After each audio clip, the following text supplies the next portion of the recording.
Pour la préparation d'1 litre de solution hydroalcoolique, nous avons besoin de l'éthanol, communément appelé alcool, du peroxyde d'hydrogène ou oxygéné, du glycérol ou glycérine pure, de l'eau distillée ou eau bouillie refroidie, de l'huile essentielle facultative.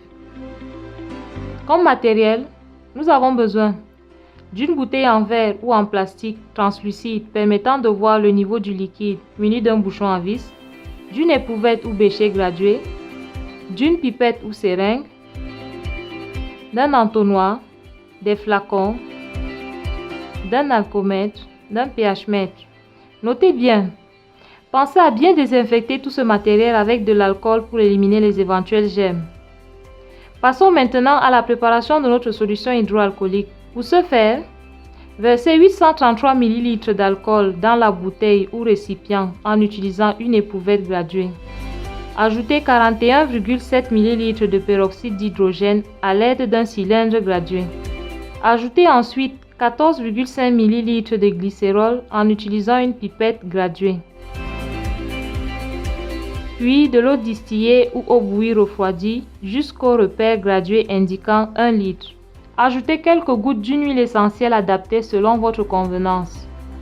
Afin d'éviter toute évaporation, fermez rapidement la bouteille ou le récipient à l'aide d'un bouchon ou du couvercle prévu à cet effet. Mélangez la préparation en agitant délicatement. Vérifiez à l'aide d'un alcomètre la concentration en alcool de la solution finale qui doit être comprise entre 75 et 85 degrés.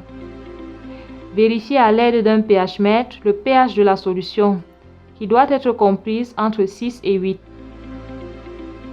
Placez la solution en quarantaine pendant 72 heures, délai permettant la destruction des spores bactériennes potentiellement présentes dans l'alcool ou dans les contenants dans un endroit sécurisé.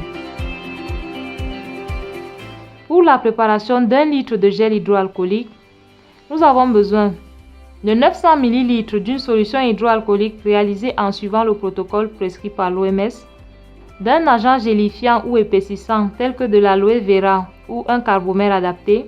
En plus des matériels précédemment utilisés, il faut une batteuse à main ou électrique ou un agitateur et un pH-mètre.